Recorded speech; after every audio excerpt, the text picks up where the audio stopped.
Halo semuanya, kita hari ini akan belajar teorema 1114 ya. Di sini teorema 1114 berbunyi, misalkan F dari A ke B dan G dari B ke C adalah suatu fungsi, dan misalkan H subset dari C, maka GOF inverse dari H akan sama dengan F inverse G inverse H. Nah, untuk membuktikan bahwa ruas kiri dan ruas kanan itu sama, akan dibuktikan bahwa ruas kiri subset dengan ruas kanan dan ruas kanan subset dengan ruas kiri. Oke, jadi di sini akan dibuktikan untuk yang pertama GOF inverse H itu subset dari F inverse G inverse H, dan yang kedua F inverse G inverse H subset dari GOF inverse H. Nah, mulai yang pertama, ambil X elemen dari GOF inverse H, maka dari definisi 117 GOF inverse dari H akan sama dengan himpunan X elemen dari A, di mana GOF X itu elemen dari H. Kemudian menurut definisi 1112, maka GOF X itu akan sama dengan GF X. Karena GOF X itu elemen dari H, maka GOF X itu juga elemen dari H. Nah, karena F A ke B yaitu F adalah fungsi dari A ke B, maka untuk setiap X elemen dari A, berlaku Fx elemen dari B. Nah, karena G adalah B ke C, yaitu G adalah fungsi dari B ke C, maka untuk setiap Y elemen dari B, berlaku GY elemen dari C.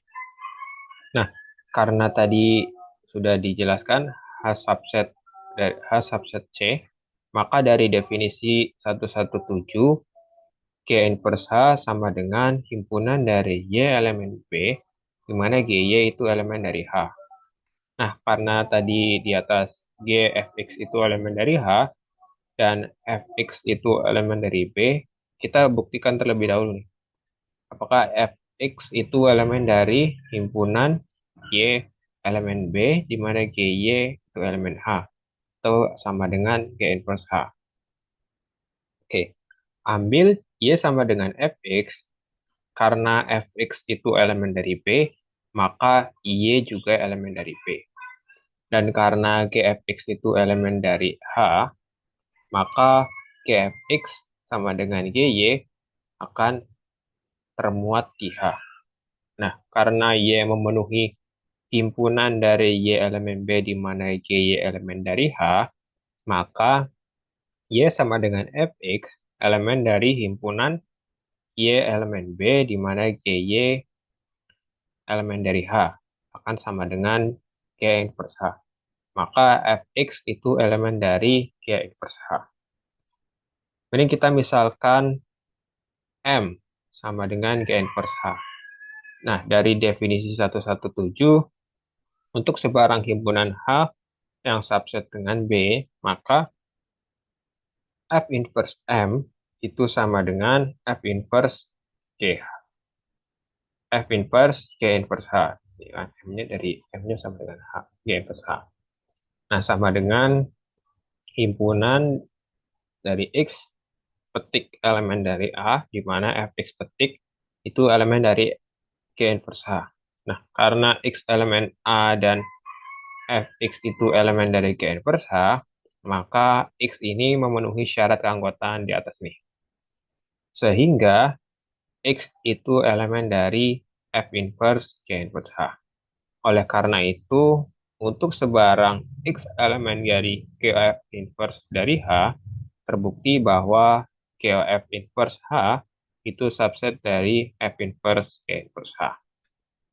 Oke, yang pertama selesai ya. Kita masuk yang kedua.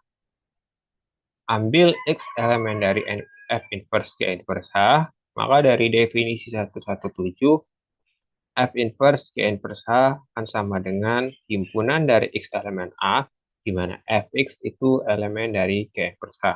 Sehingga fx itu elemen dari G inverse H. Nah, dan dari definisi 117, maka G inverse H sama dengan himpunan dari Y elemen B, di mana GY elemen dari H. Nah, karena fx itu elemen dari G inverse H, yaitu fx elemen dari himpunan G inverse H, maka dari G inverse H sama dengan himpunan dari Y elemen B, di mana GY elemen dari H, itu GFX elemen dari H. Kemudian menurut definisi 1112, GFX itu sama dengan GOFX. Nah, karena GFX ini elemen dari H, maka GOFX ini juga elemen dari H. Nah, dan dari definisi 117, GF inverse dari H sama dengan himpunan dari X petik elemen A, di mana GOF X petik itu elemen dari H. Nah, karena X elemen dari A dan GOF X itu elemen dari H, maka X memenuhi syarat keanggotaan di atas ini. Sehingga X elemen dari GOF inverse dari H. Oleh karena itu, untuk sebarang X elemen dari F inverse G inverse H, terbukti bahwa F inverse G inverse H subset dari GF inverse dari H. Oke, terbukti dua-duanya. Nah, karena ruas kiri subset dari ruas kanan dan ruas kanan subset dari ruas kiri, maka terbukti bahwa GF inverse dari H sama dengan F inverse G inverse H. Oke, sekian pembelajaran kali ini. Kita bertemu di pembelajaran berikutnya. Terima kasih.